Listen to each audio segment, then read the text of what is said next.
jarang kaum difabel dipandang sebelah mata oleh para pemilik perusahaan dan pebisnis.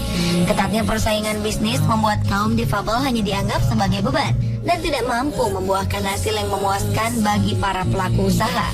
Namun faktanya, beberapa pekerja dan pengusaha berikut ini menampik semua pandangan-pandangan miring tentang pekerja disabilitas. Dapatkan cobaan yang berat, seakan hidup ini tak ada artinya lagi.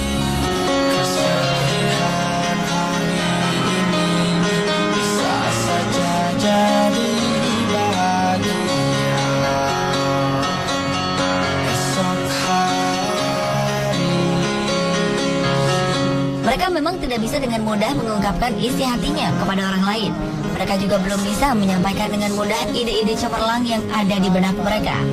Namun bisakah Anda bayangkan jika kita berada pada posisi seperti yang mereka alami?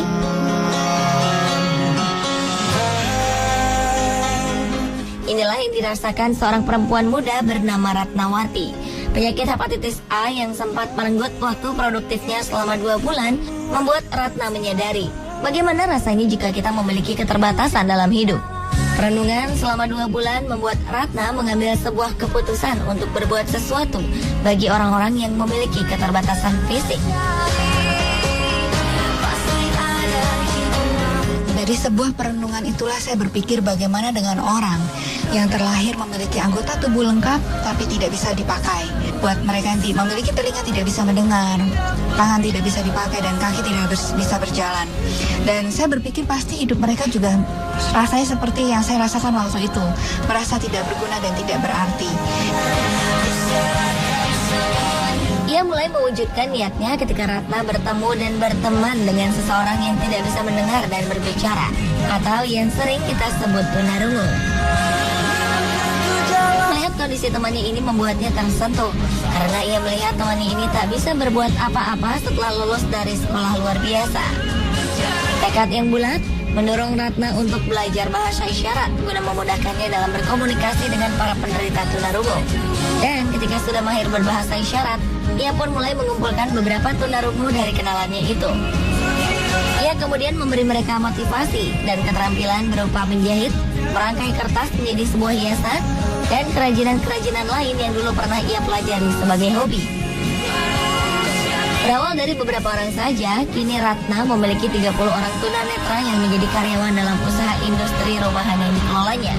Mereka tidak hanya dididik untuk bisa berusaha dan berkarya, namun mereka juga diasah untuk memiliki mental berjuang yang tinggi dan kerjasama yang solid. Industri ini berusaha menunjukkan kepada kita bahwa faktanya, orang-orang dengan keterbatasan fisik juga mampu bersaing dengan orang-orang normal.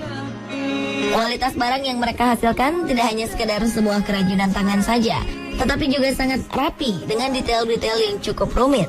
Bahkan terkadang orang-orang normal pun belum tentu mengerjakan sebuah karya seperti yang mereka lakukan. Ratna dan teman-temannya yang juga memiliki perhatian pada penderita tunanetra membawa karya-karya tersebut ke beberapa perusahaan, sekolah, dan pameran-pameran untuk dipasarkan. Usaha ini tidak sia-sia. Setiap hari mereka menerima ratusan pesanan yang datang dari berbagai kalangan, seperti ketika hari ini on the spot berkunjung. Ada pesanan tempat tisu untuk souvenir pernikahan, bantal hias berbentuk bintang, dan hiasan kertas untuk salah satu desainer batik ternama. Tidak hanya itu saja, beberapa kali Precious One, nama yayasan sekaligus industri ini, menerima kunjungan dari beberapa sekolah.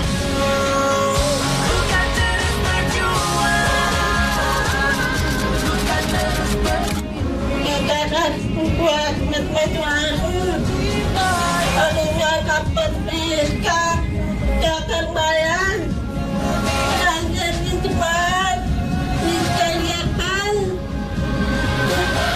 tiongkok korban kalau ada berkata-kata mau berapa bisa kalau tidak kalau datang bisa belajar bangunan.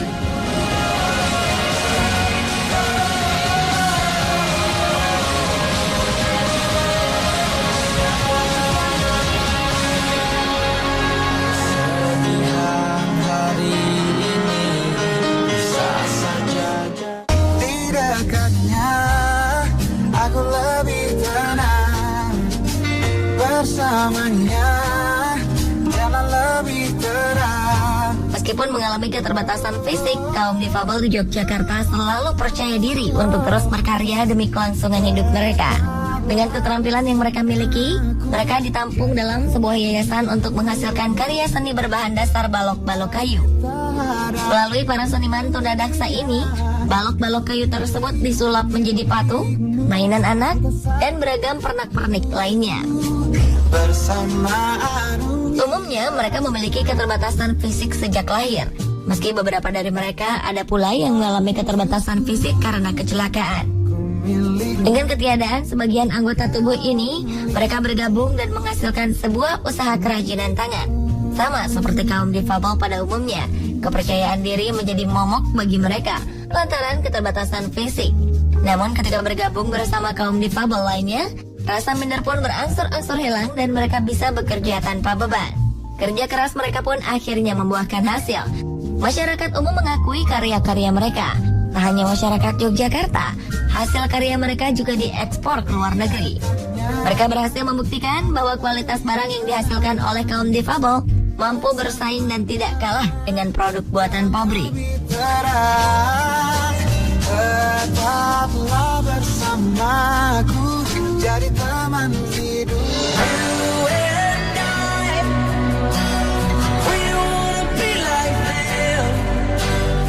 Seperti Ratna di Jakarta, ibu 5 anak di Surabaya ini pun menaruh kepercayaan penuh usahanya kepada kaum difabel. Hampir seluruh pekerja pada rumah produksinya ini menderita keterbatasan fisik yang berbeda-beda. Tapi jangan pernah remehkan mereka. Faktanya hasil karya mereka tak kalah dengan pekerjaan mereka yang normal. Ibu Titik, begitu ia dipanggil, memulai usahanya hanya dengan beberapa karyawan saja. Sebagian bekerja normal dan sebagian lagi memiliki keterbatasan fisik. Namun ketika para pekerja bertubuh normal pulang ke kampung halaman dan tak kembali lagi, Titik kewalahan dan ingin menutup usahanya. Justru pekerjanya dari kalangan difabel memohon kepada Titik untuk tidak menutup usahanya karena mereka memerlukan pekerjaan seperti ini. Karena sebelumnya dengan keterbatasan yang mereka miliki, mereka kerap ditolak di mana-mana. Melihat semangat dari kaum difabel, hati nurani Titik Winarti pun tersentuh dan ia membuka lowongan pekerjaan bagi orang-orang dengan keterbatasan fisik. Tidak hanya memberikan pekerjaan, ia juga melatih para difabel ini agar kualitas pekerjaannya bisa bersaing di dunia luar.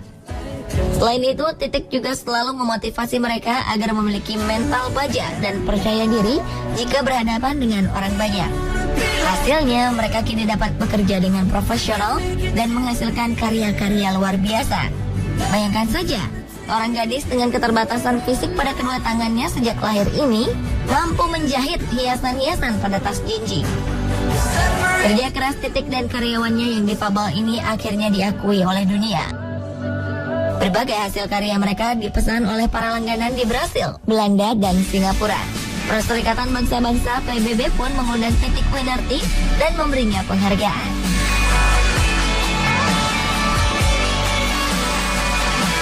Pemirsa, itulah beberapa kisah pekerja difabilitas yang tidak mau menyerah dengan keadaan. Kalau mereka saja memiliki semangat yang begitu besar, bagaimana dengan kita yang kondisi tubuhnya sempurna?